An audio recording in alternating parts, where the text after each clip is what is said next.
aqui é Roberta Simões e esse é o Versão Beta, o seu programa dos sábados à 13h na Rádio Jovem Pan News Campinas e também no YouTube, no @Versão Beta.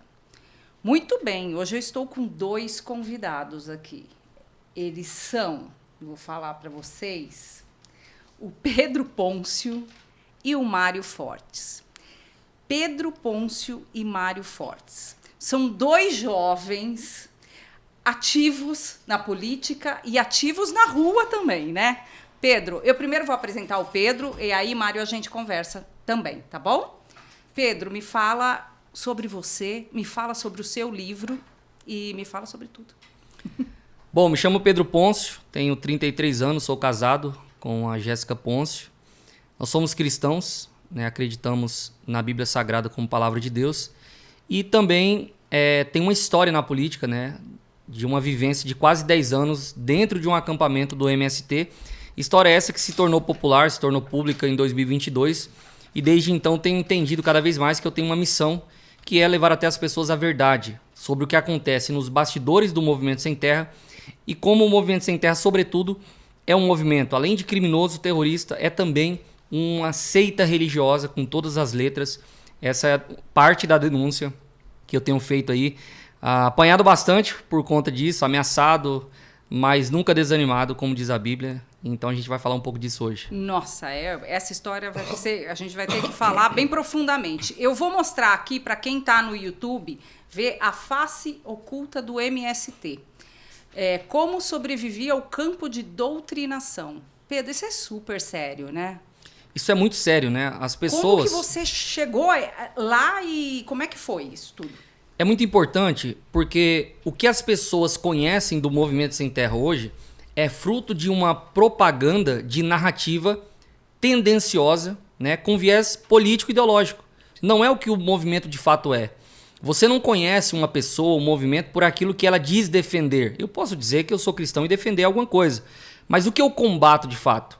Né? Eu combato o pecado, eu combato o mal como cristão, como estilo de vida?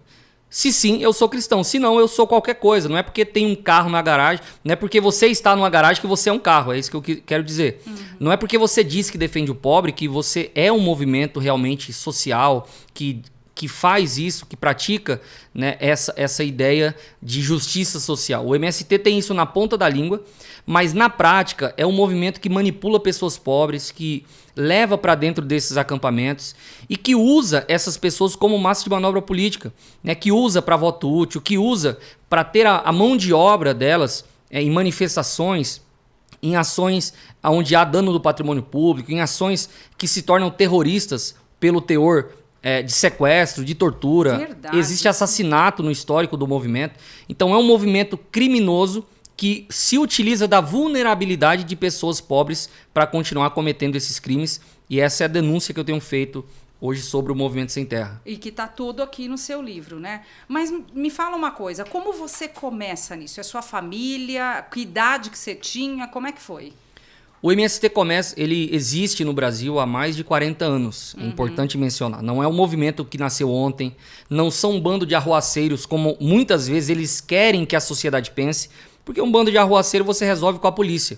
Tá. O problema do MST você não resolve com a polícia, você resolve mostrando qual é o DNA que alimenta essa galera e que hoje não está mais só nos acampamentos, mas que existe... Essa religião se expandiu para dentro das universidades e tem alimentado um DNA de violência. A gente vai falar disso mais à frente, mas quantos jovens, né, conservadores que estão indo às universidades provocar o debate, as ideias. Sim. Afinal, a universidade pressupõe uma diversidade de ideias. Exato. E essas pessoas são agredidas fisicamente, né, tem a sua integridade física violada. Por quê? Porque existe um DNA revolucionário, um DNA criminoso, um DNA violento que alimenta essas ideias, esses professores, e que vai gerando essa cultura de violência que vem da esquerda hoje. E grande parte desse contingente de ideias vem de dentro dos acampamentos do Movimento Sem Terra. Então você acha que o MST ele faz parte de... É uma parte de um movimento de esquerda, é isso? Exatamente. De esquerda? Exatamente. É um movimento revolucionário. O que eles pretendem no Brasil é uma revolução socialista. E isso está no campo, né? Ou isso foi para a universidade, como você está falando? É importante lembrar que o MST, o Movimento Sem Terra, ele é pioneiro, né, na ideologia marxista revolucionária no Brasil, nesse sentido, falando nas últimas 4 décadas. Porém, hoje existe uma ramificação muito grande. Você tem o MLB, que é o Movimento Bairro Livre, MLB, Movimento Liberte os Bairros, alguma coisa assim. Você tem o MST, você tem a CUT, você tem a Via Campesina, você tem a FETAEGRE. Esse contingente de braços do movimento são as várias faces dessa mesma ideologia que é contra a propriedade privada, que é contra quem produz, que é contra o latifúndio, que tem uma narrativa, mas que no final das contas utilizam essas pessoas, né, para manobras políticas, para ações terroristas, né, que colocam insegurança jurídica no campo, insegurança alimentar no país. Porque pensa, por exemplo, tá tendo aqui uma feira do MST aqui em Campinas. Isso. Essa feira do MST, ela defende, por exemplo, a agroecologia. Mas eles não só defendem a pauta agroecológica, como eles demonizam o agronegócio. Se você for no site do MST agora, Roberto, você vai ver que tem lá uma matéria dizendo que cada brasileiro consome cerca de 5,2 litros de agrotóxico por ano. Mas espera aí, se cada brasileiro consumisse 5,2 litros de agrotóxico, não existia mais brasileiros. Morria, né? Todos estariam mortos. E por que eles fazem isso? Eles fazem esse terrorismo no prato para que as lideranças que produzem alimento agroecológico possam enriquecer vendendo o alimento orgânico 5 vezes mais caro que o alimento produzido de forma convencional. E vamos lá, se o MST diz que o agronegócio tem que acabar porque produz alimento com o que eles chamam de agrotóxico, que na verdade seria agroquímico. Se o agronegócio parasse de produzir, nós iríamos ter um genocídio em massa no país porque as pessoas iam passar fome. É isso que ia acontecer. Se o agronegócio, que produz em larga escala, deixa de usar os agroquímicos, acontece que você vai ter a praga e o fungo detonando as lavouras do Brasil, o pouco alimento que sobrasse no Brasil iria encarecer absurdamente, as pessoas não iam ter condições de comprar esse alimento e a gente teria um desabastecimento. As pessoas morreriam nas ruas da cidade de inanição, como aconteceu na União Soviética, em Holodomor. Então por que eu estou dizendo isso? 6 milhões de pessoas, de ucranianos, morreram em Holodomor por conta dessa política de tentar politizar a produção de alimento em um país. Então isso é muito perigoso e eu vim hoje denunciar isso, né? Vim debater, trazer o diálogo, porque afinal o MST ataca quem produz no país. E detalhe, o agronegócio ele alimenta 1,5 bilhão de pessoas em todo o mundo. Sim. Olha só, o nosso agronegócio é o maior produtor de alimento do mundo. Além de alimentar 220 milhões de pessoas aqui no nosso país, ele alimenta também pessoas fora do nosso país que dependem dessa produção. E qual é o inimigo do MST? É a pobreza? Não é. O inimigo do MST é a falta de emprego? Não é. O inimigo do MST é realmente uma política séria para ajudar essas pessoas? Não é. Eles atacam quem produz no nosso país. E isso precisa acabar. É isso que eu tenho denunciado. Eles atacam quem produz para eles ocuparem esse espaço, é isso? Exato. E olha só, e eles defendem, um parêntese rápido, eles defendem que o MST é o maior produtor de arroz orgânico do Brasil. Sabe, segundo a Conab, o MST produz 0,14% da produção nacional. Isso significa que o arroz que o MST produz durante todo o ano daria para alimentar o Brasil todo em apenas um almoço. E quem é que alimenta os outros 365 dias? Ou alimentaria apenas 44 mil pessoas durante um ano inteiro? E quem é que alimenta as outras 220 milhões de pessoas? É o agronegócio que eles tanto atacam, que eles tanto demonizam nos acampamentos do MST e também nas universidades, com essa galera que mora no Leblon, mora em apartamento de luxo e usa o bonezinho do MST para sinalizar a virtude. Virou um fashion uma epidemia, statement, né? Virou uma coisa de moda. Mas me fala uma coisa, o que atraiu você ou a sua família para o acampamento? A fome. A fome. A miséria, a pobreza, a vulnerabilidade. E não foi combatido. É disso que... O MST é um vírus que se aproveita da sua baixa imunidade social para se instalar dentro de você com uma promessa de prosperidade. Uma pessoa que está em situação miserável, com 3 filhos para criar, uma pessoa pobre, ela não quer saber quem é o presidente dela, ela não quer saber quem é o deputado que ela vai votar, ela só quer saber como é que ela vai colocar leite na mamadeira do filho no outro dia? Como que ela vai colocar arroz no prato do filho no outro dia? Então, se você tem um movimento que angaria muitos milhões e muitos milhões de reais do governo e que vai ali prometer uma cesta básica e que vai dizer para aquela família que se ela morar no acampamento, ele vai dar a cesta básica todo mês e ainda vai dar uma terrinha para ela morar, ela vai. Então, ela não... é esse o acordo. É essa a metodologia. É a metodologia. Famílias vulneráveis que são levadas para o acampamento com essa promessa de prosperidade. De sobrevivência. De sobrevivência e prosperidade. Porque pensa, você não tem uma casa para morar, você não conseguiu pagar o aluguel, a água foi cortada, a comida você não sabe se vai conseguir prover no próximo mês porque você está desempregado e de repente vem alguém dizendo assim, olha, a gente vai te dar cesta básica o tempo todo. Todo mundo lá é pobre igual você, então você vai morar no barraco de lona, mas não tem problema, porque todo mundo é pobre também. Só que daqui 2 meses a gente dá uma terra, uma fazendinha. Você vai ou não vai? E nunca chega essa fazenda? Demora um pouco. 10 anos, 20 anos, 30 anos. E aí, em que momento você cria essa consciência de que as coisas não vão acontecer e que, enfim, para você, como você reagiu? Qual foi o seu momento de reação? Quando nós chegamos no acampamento do Movimento Sem Terra, eu descobri o que é comunismo. Porque lá funciona. Porque são pessoas igualmente pobres. Entendi. Pessoas na miséria. E aí você tem a elite que vive do luxo, que explora a mão de obra escrava dessas pessoas. Lá dentro do acampamento então, do MST. Você tem dentro do acampamento pessoas que têm dinheiro de fato e têm habitação e tudo mais? Como é que é? Carro, né? Olha só, a gente poderia passar um dia inteiro falando disso, mas vamos aos fatos. A militância do MST, elas sobrevivem às custas de viagens caras, luxuosas. Você tem o Guilherme Boulos, que foi o líder, e é ainda, nos bastidores, o líder do MTST, o Movimento Terrorista de São Paulo. E você tem esse cara andando de jatinho para cima e para baixo. Isso está provado. Isso foi denunciado em matérias e mais matérias. Ele compra um Celtinha para fazer a propaganda política, mas na verdade anda de jato particular. Quem daquele acampamento do MST, ou das pessoas que estão debaixo desse movimento, que andaram de jatinho, ou pelo menos de avião alguma vez na vida? Eles não se importam. Eles têm as suas palestras nas universidades, eles viajam fazendo a militância de acampamento em acampamento, de estado em estado, alimentando esse status quo que mantém as pessoas ali escravas do movimento, enquanto eles vivem uma vida de luxo. E não é só eles não, tem máfias muito piores, como por exemplo a máfia dos externos. No nosso acampamento havia pessoas que iam conquistar a terra junto com a gente, mas que moravam na cidade, tinham casa na cidade, tinham Hilux, mas tinham a inscrição no Movimento Sem Terra e como forma de dizer que estavam cooperando com a revolução, ao final de semana levavam um pedaço de gelo e uma carne para a pessoa não morrer, não passar fome, não passar vontade de comer um pedaço de carne.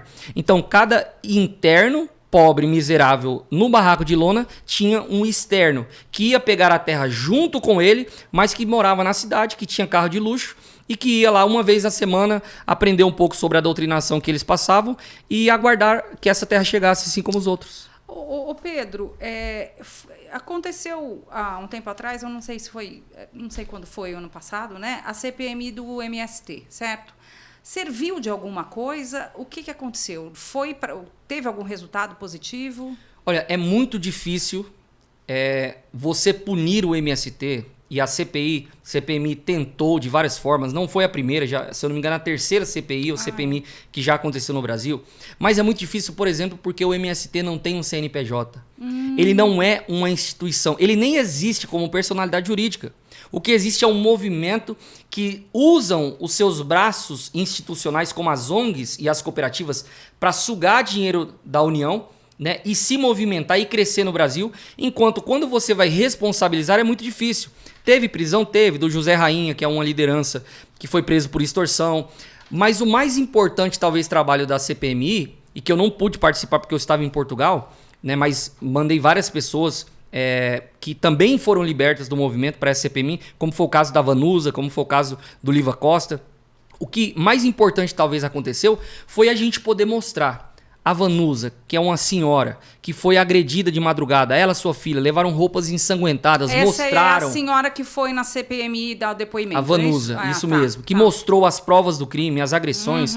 A gente teve o Liva Costa que mostrou que quando ele fazia parte da liderança do movimento, ele era endeusado. A partir do momento que ele começou a discordar, foi expulso, foi agredido, foi ameaçado, como sempre aconteceu na história do movimento. É tudo que eles têm para oferecer, é violência. E esse livro? Você foi simples para você publicar esse livro? Você sofreu ameaça? Eu publiquei esse livro debaixo de ameaças de morte de facções criminosas ligadas ao movimento. E eu recebo constantemente ameaças. Hoje mesmo recebemos várias ameaças aqui na feira do MST. Fomos agredidos também na feira do MST. E por uma questão muito simples. Hoje, por exemplo, a gente entrou lá dentro, porque é um ambiente público, é uma feira pública, com dinheiro público de emendas parlamentares, inclusive. Feira do MST a favor da agroecologia. Fomos lá perguntar para as pessoas, né, se elas topariam, por exemplo, quem votou no Lula comer alimento orgânico e quem votou no Bolsonaro comer a comida do agro. Muitos deles concordaram, só que aí, infelizmente, a gente teria mais de 60 milhões de pessoas morrendo de fome. Porque o MST não é capaz de alimentar as pessoas que votaram no Lula e que ficam demonizando o agronegócio. É uma dinâmica humorística, pra gente, uma sátira pra gente debater o assunto. A gente foi expulso de lá, tivemos que voltar com a guarda municipal e o resultado foi, mais uma vez, agressões, ameaças, né, palavrões, ofensas, agressões físicas, somente porque nós fomos tentar conversar com aquelas pessoas. Se você entrar no site do MST agora, Roberto, você vai chorar de emoção. O quanto eles defendem o pobre, o quanto eles defendem a liberdade, o quanto defendem a democracia, o quanto eles são, olha só, são os ursinhos carinhosos do Brasil. Mas vai lá dizer que você discorda deles para você ver o que acontece. Não é simples. Não é simples. Não é simples. Eu vou falar um pouquinho com o Mário Fortes, que é o presidente do Instituto União... Mário de Carvalho Fortes, hein? O homem tem o sobrenome do professor Olavo. Mário de Carvalho Fortes, então. Ô Mário, fala pra gente um pouco do Instituto União Conservadora e quais são as ações, o que vocês fazem e defendem. A União Conservadora nasceu com a ideia de ser um instituto que ajuda jovens a prosperar na política, a crescer, a compreender a política. Só que conforme a gente vai ensinando, a gente começa a participar de ações. E a partir dessas ações a gente percebeu que não dá para fazer uma ação. Por exemplo, a gente foi na USP, a gente chamou o Vitor Ruiz, ele foi com a gente e tal. E foi o Gessé também, o menino de 16. Eles são todos da União Conservadora. Da União Conservadora. Na verdade, a gente levou o Ruiz fez uma participação ali, especial.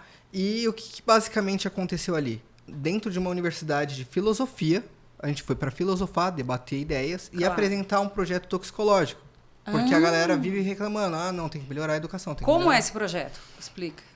Basicamente a gente está elaborando, porque tem muita gente dentro do Estado ali, não, tem que mudar isso, tem que mudar, tem que ter um acordo ali de deputado.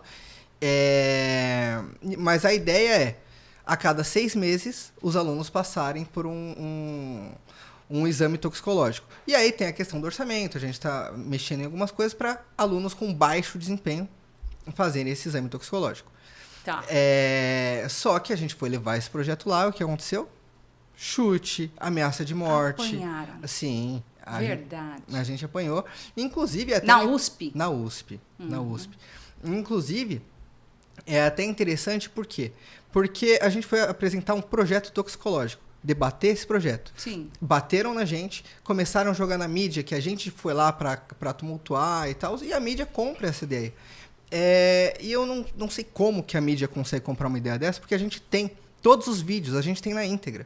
Então, se quisesse, pede o vídeo na íntegra, a gente passa. Pode ser opcional, a mídia opta por acreditar nessa Não, narrativa. O jornalista mesmo podia pedir esse vídeo, deixa eu ver o que aconteceu e tal. Mas não, várias matérias saem e tal. O bom é que, pelo menos na justiça, a gente está preservado. Porque a gente vai apresentar tudo. Parece que teve processo ali que estava chegando e tal. E quando chegar, a gente consegue. Mas a mídia simplesmente... Não quer saber exatamente dos fatos. Exatamente. Eu vou até perguntar uma coisa para você. Você É verdade que você mordeu alguém? Eu mordi alguém. Eu mordi alguém. Como conta isso? Como é que foi? Então, a gente entrou na USP. Nesse mesmo dia? Foi isso? A gente já foi na USP, eu acho que umas 4 ou 5 vezes. Sempre recebidos desse jeito. Sempre recebidos. Muito amor. Muito amor. O amor, assim, é o que sobra ali. E o que é engraçado é que é uma faculdade de filosofia. Entendeu? A faculdade de filosofia. Para não filosofar, né? A palavra que eles mais dizem lá na faculdade deles é reflexão crítica, né? Ai, ai, ai. Reflexão crítica. Vamos debater a reflexão Agora crítica. tenta refletir pra você ver o que acontece. Ou eles não refletem também, né? E aí, basicamente, o que aconteceu? Roubaram o celular do menino que tava com a gente. E queriam roubar o meu. E aí eu não deixei, porque o que eles faziam? Vinha um por trás, empurrava e o outro tentava puxar. E aí tem um esquema. Inclusive eles colocaram música de fundo, música com direito autoral para que a gente não pudesse usar os vídeos. Olha que danadinhos. E aí quando eu vi que o menino grudou no meu celular, eu entrei em pânico, porque não é pelo bem o celular. É porque se a gente não tem câmera pra filmar o que tá acontecendo, o que acontece? Não tem prova. Eu não tenho prova, eles podem colocar o que eles quiserem na mídia e podem processar a gente pelo que eles quiserem e a gente não pode fazer nada. Então, assim, não é pelo valor do bem. Sim. Aí eu falei, se perder o celular aqui, vai todo mundo morrer. Nossa, que horror, gente. Dentro de uma universidade. De filosofia. Mário, mas assim, vamos lá, só fazendo uma reflexão aqui. Nós tivemos agora o caso aí do Charlie Kirk, que não conseguiu, quer dizer, ele até tinha um debate, né? Existia um debate ali, talvez bem melhor do que esse que vocês tentaram ter aqui, né? Mas é assim, nunca vamos conseguir conversar, o aluno nunca... dentro da universidade, como é que nós vamos fazer isso para poder ter esse espaço, abrir esse espaço? Pelo menos a gente nunca conseguiu. A gente tenta e a galera bate na gente, rouba a gente, aí eles jogam... Bom, conclusão, você mordeu a mão de alguém, é isso? Aí, foi a mão? Não, foi essa parte aqui, porque a mão dele especificamente, ele estava tentando, aí ele soltou até uma foto, né? Porque eu acho que foi vídeo que eles gravaram, não tenho quase certeza. Só que eles não podiam mostrar o vídeo, porque o cara estava definitivamente tentando me roubar. Entendi. E aí eles tiraram um print, mas mesmo no print mostra a mão dele roubando o celular. Aí, o que aconteceu? O menino, até muito inteligente, as emissoras tentaram ajudar, né? Tentaram ajudar ele. Mas a própria galera não se ajuda. Entendeu? Eles porque não estão... Será que eles não fazem questão? Não, o que aconteceu? A mídia foi até eles, perguntou o que tinha acontecido, ele falou, não, eu tava tentando tampar a câmera com a coisa agarrada no meu celular, quando tinha acabado de roubar um menino menor de idade. Entendi. Então, assim... Então, esse é o ambiente que você tenta manter diálogo. Exatamente. Não inclusive, até o GCE, ele falou, não, a gente precisa expor a USP e tal, só que não tem mais como levar um jovem para debater na USP, que é uma universidade pública. Tá. Entendeu? A gente paga aquilo e essa universidade pública, pra gente, é um ambiente de alto risco. Tá. Entendeu? Que difícil, né? Isso. É absurdo. Pedro, você me falou que foi pro MST e teve um momento de consciência. O que fez você ter essa consciência e sair do movimento? Olha só, é difícil determinar um momento na minha vida que eu acordei e disse, olha, não quero mais ser marxista, não quero mais participar do Movimento Sem Terra. Isso não aconteceu, como é muito improvável que aconteça, porque a ideologia marxista, que alimenta o DNA do Movimento Sem Terra, ela é uma religião. Quando você está dentro desse ambiente, que hoje está na USP, na Unicamp, esse ambiente onde os professores são espécie de pastores dessa religião, né, são sacerdotes dessa religião, essa ideia, a causa revolucionária, é algo pelo qual você está disposto a morrer. Eu já estive disposto a matar e morrer com 11 anos de idade pela causa revolucionária. Desculpa, só interrompendo. Sim. Você é ensinado isso? Como assim, com aulas, com material para isso? Como a gente não vai se prolongar muito aqui, é muito importante que as pessoas assistam um documentário que saiu recentemente, que eu tive a oportunidade de participar, da Brasil Paralelo, que é MST Terra Prometida, onde eu dou o meu depoimento. Mas, basicamente, o que eu estou dizendo é que existe uma ideia que alimenta o DNA desse movimento. Então, Eu, com 11 anos de idade, sou apresentado para os meus heróis. Quem são eles? Che Guevara, um psicopata, assassino, que executou a sangue frio em La Cabana mais de 2.500 pessoas, onde ele era o juiz, ele acusava e ele executava com a própria mão essas pessoas. Eu era apresentado a Carlos Marighella, que tem uma cartilha chamada Mini Manual do Guerrilheiro Urbano, ensinando a matar policiais, a assaltar banco, a explodir bomba. Esse era o meu herói. Eu era ensinado que Osiel Alves Pereira, um jovem de 15 anos de idade quando entrou no movimento, e que com 17 deu a sua vida pelo movimento quando morreu no confronto com a polícia em Eldorado dos Carajás. O que você espera que uma criança faça quando você apresenta para ela essa cosmovisão, essa visão de mundo? Onde você não é mais um ser humano apenas, mas você é membro, parte de um sistema revolucionário que está acontecendo em todo o mundo. Os seus heróis morreram por isso e você também precisa morrer por isso. Você precisa entender que você é um soldado dessa revolução. Lavagem cerebral. Eu, com 11 anos de idade, já quis matar um policial com um facão na mão numa manifestação para fazer a defesa do acampamento, porque eu acreditava que eu era um soldado da Revolução. Porque quando eu ia pro acampamento sem terrinha, pro encontro sem terrinha, onde eu recebia uma boina do Che Guevara, assistia os filmes do Che Guevara, acessava esse material ideológico, eu acreditava que eu era um soldado, porque os meus heróis eram soldados, as pessoas... O MST ele faz Eram seus super-heróis. O MST faz um processo de mitologia em volta das pessoas que já morreram. Morreram culpa do movimento, morreram fruto dessa ideologização. Só em Eldorado dos Carajás, no confronto com a polícia, morreram 19 pessoas. E eles transformaram aquele mês de abril de 1996 no chamado Abril Vermelho e sobem em cima do caixão dessas pessoas até hoje, todo mês de abril, para dizer que aquele é o mês que eles podem cometer crimes, que eles vão fazer o maior número de invasões, que eles vão realmente usar toda aquela... Por exemplo, o treinamento de guerrilha que eles aprendem em Cuba e em Venezuela, que pouco se fala, as pessoas não falam isso, mas constantemente essa galera vai para Cuba e Venezuela aprender guerrilha, aprender como matar outra pessoa. Ah, você tem prova disso? Como que se prova alguma coisa nesse sentido? Tem matérias que mostram a vinculação ideológica, tem matérias que mostram o financiamento da Venezuela ao MST, tem matérias e informações que mostram o vínculo do MST, como por exemplo com grupos terroristas como aquele aqui da América Latina. Você tem as Farc, você tem ligação do MST com as Farc. Então é isso que acontece nos bastidores. Existe uma ideia que está sendo gerada numa mentalidade. Como você saiu disso? Como que você saiu Eu saí disso porque Jesus teve misericórdia da minha vida e me permitiu um dia ir para dentro de um seminário teológico, aprender, estudar a Bíblia Sagrada, e estudando a Bíblia eu percebi, e aí agora eu falo como cristão, que a ideologia marxista, ela não é somente anticristã, apesar de sair da teologia da libertação, que é uma falsa teologia cristã. O marxismo na atualidade, ele é o próprio espírito do anticristo, falado lá em Tessalonicenses pelo apóstolo Paulo, que representa aquela ideologia que vai totalmente contra todo tipo de lei, principalmente a lei de Deus. Se você quer entender o que é marxismo, é só olhar para o que a Bíblia diz a respeito do anticristo.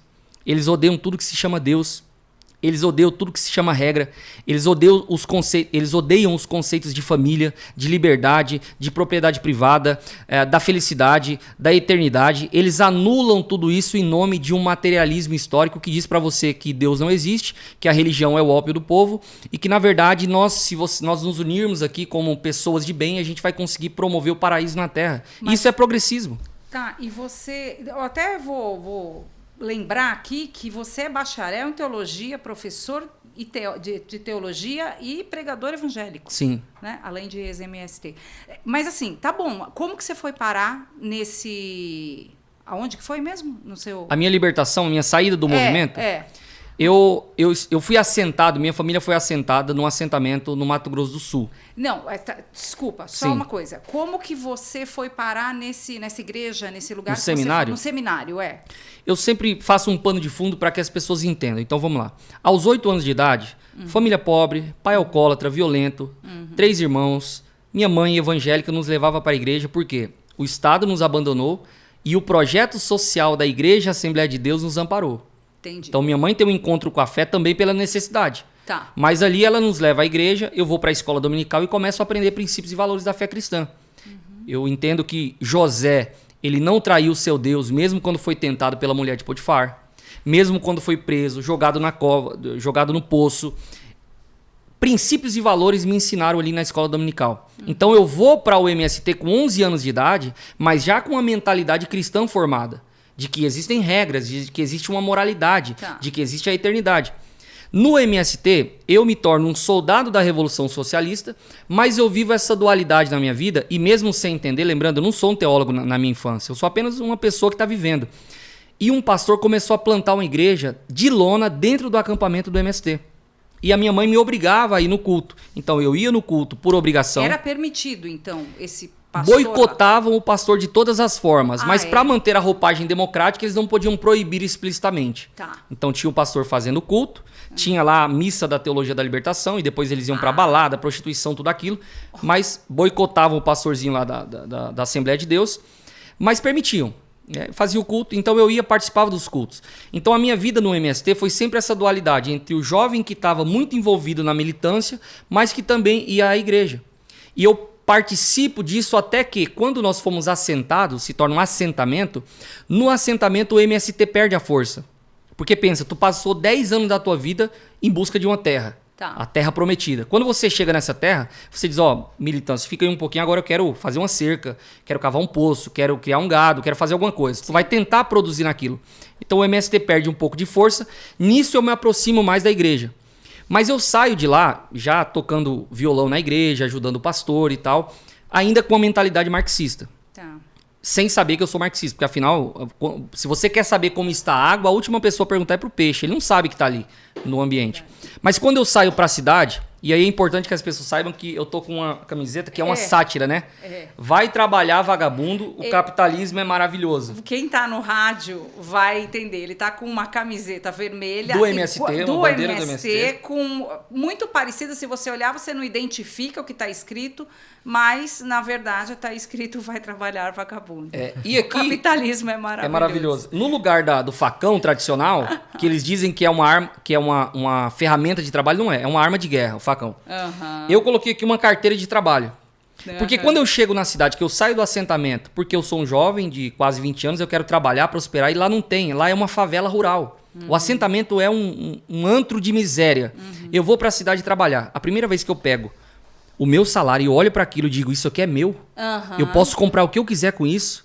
Fruto do seu trabalho? Fruto do meu trabalho. Lembrando, aos quase 20 anos de idade, é a primeira vez que eu peguei um salário mínimo na minha vida. É a primeira vez que eu vou comprar uma roupa nova. Eu nunca tinha entrado numa loja. Minhas roupas eram de doações, meus sapatos eram maiores que o meu pé. Eu vivi uma vida miserável. Naquele momento que eu pego o salário, eu caio nas garras do capitalismo.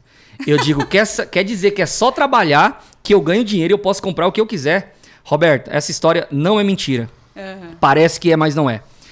Eu comprei uma bicicleta nova. E aí tinha alguns amigos meus, os caras eram um bando de vagabundo. Eram amigos meus, mas eram vagabundo. E os caras andavam a pé, de bicicleta velha. E eu comprei a minha primeira bicicleta, eu sentei naquela bicicleta e olhei pra ela e disse, pensei, né, assim, lá profundamente, o socialismo não faz sentido. Porque as pessoas trabalham de intensidades diferentes, elas querem coisas diferentes, elas dão o sangue, o suor de formas diferentes para conquistar coisas diferentes.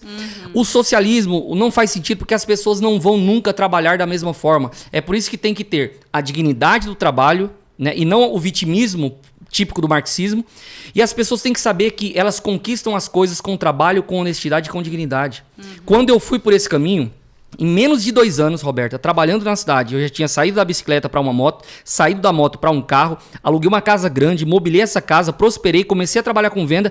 Eu mudei a minha vida com o trabalho. Quem é que quer voltar para um acampamento, para um assentamento, para aquela ideologia maldita, quando você percebe que você consegue conquistar o que você quiser se você, trabalhar. Liberdade, independência. E aí, claro, depois mérito. Eu fui liberto, digamos, na prática, né? Mas a minha mentalidade ainda é marxista. E quando eu fui... Ainda é? Ainda era, nessa época. Ainda era marxista. Quando eu sou convidado para sair do Mato Grosso do Sul e ir para Goiás fazer um seminário de teologia, porque eu estou muito próximo da igreja já, do pastor, eu começo a liderar jovens, começo a me envolver mais com o ministério, aí eu estudo dentro de seminário os livros de Leonard Boff, um dos criadores da teologia da libertação e um dos fundadores do Movimento Sem Terra. Sim. E eu, estudando a teologia, eu olho para aquilo e digo, isso não é cristianismo. Porque o princípio fundamental do socialismo é a anulação da fé. Não existe fé, existe materialismo. Então essa ideia do materialismo, de que não existe Deus, de que não existe eternidade, de que não existe vida após a morte, de que a vida após a morte não tem consequências, ela permite você, por exemplo, agredir pessoas, assassinar pessoas, invadir propriedade privada. Não existe um padrão de moralidade. E nem punição, né? E nem punição. Se não tem moralidade, logo não faz sentido eu seguir as regras da sociedade. E é isso que alimenta essa galera, e foi isso que aconteceu comigo. Eu fui liberto da religião marxista porque eu encontrei uma religião melhor, uma doutrina maior, que é a palavra de Deus, que é a fé cristã. Nossa, bacana isso, hein? Bonito. Vamos voltar um pouquinho aqui pro Mário para entender quando vocês se conhecem, como que vocês fazem ações juntos. Ah, sim. O Pedro, a primeira ação que a gente foi junto foi a da Câmara de Guarulhos, né? Foi Aquela que A gente deu se conhece. confusão. Ele tinha Todas sido deu agredido. confusão. Ele tinha sido agredido uma semana anterior. Eu tinha sido agredido no domingo e nós nos encontramos em Guarulhos e fomos agredidos na segunda-feira. Foi Gente, lindo. e assim, só agressão. É terrível. Por que vocês estão nessa? Não, Vocês e gostam detalhe, de apanhar? É porque a gente não pode revidar. Se a gente revida, né, Mari? A gente tava comentando verdade. sobre isso. Olha, os caras que vêm agredir a gente, na moral, os caras mão de moça, me dá uma porrada que não ficou nem hematoma. Mas se a gente Que bom, agride né? essa galera, se a Menos gente mal. agride essa galera, mesmo que seja em legítima defesa, infelizmente, eles vão dizer que nós somos os agressores, né, E Mari? não tem como correr disso. A gente chegou na Câmara e até comentei com o Gessé e falei, não, agora a gente vai ficar quietinho, a gente nem vai, a gente só tá aqui para dar Usar um outra apoio. metodologia. Não adianta. Não adianta. Pisotearam o Gessé de 16 anos, agrediram o menino com eu socos vi na isso, cara. eu Absurdo. vi Menor isso. de idade, isso é terrível. E, ou seja, Mas isso não vai ficar assim? qual é a Não, não. justiça que existe nesse caso, entendeu? Porque, por exemplo, para a esquerda tem que ter justiça. Ah, porque Sim. olharam torto pra gente. Agora, se dentro de uma casa legislativa, um jovem, um menor, é agredido por assessores de um vereador, tá tudo bem. Aí a gente entra no perfil, tem ameaça falando, tem que apanhar mesmo. Porque esse menino, já falaram que ele tinha que tomar 6 tiros nas costas. Ai, que o horror. menino tem 16 anos. Mas cadê o amor, Mari? Cadê o amor? Nossa Entendeu? Senhora. Ou seja, eles podem falar absolutamente tudo. Se essas coisas saíssem da direita, o que não seria?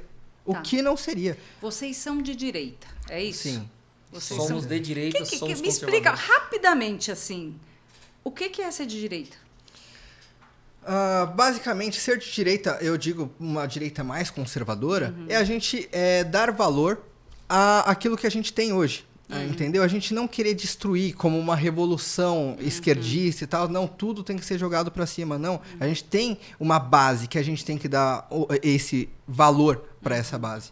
E basicamente é isso. A gente tem que segurar os valores que a gente vai recebendo dos nossos pais, a conduta moral e brigar sempre por isso. Bom, o Mário é um filósofo, né? Eu vou responder de forma mais bem-humorada.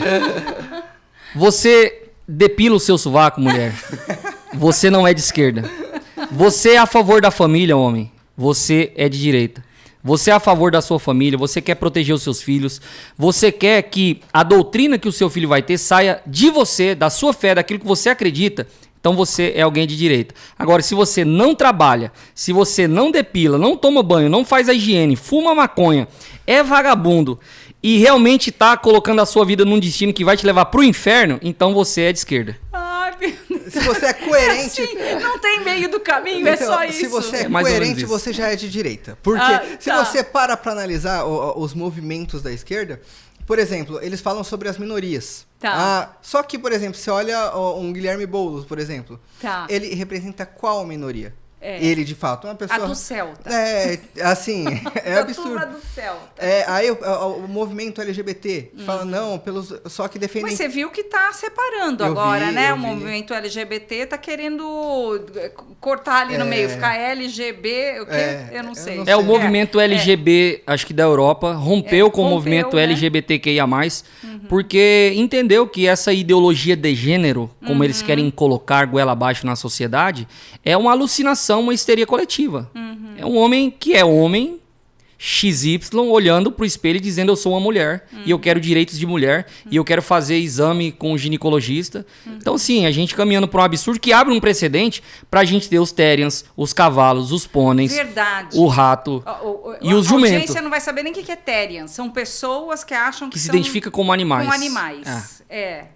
Eu acredito que há muito jumento nisso aí, mas assim, é um debate. É uma distorção completa do que é real e o que é... Gente, vou falar, vocês são divertidos.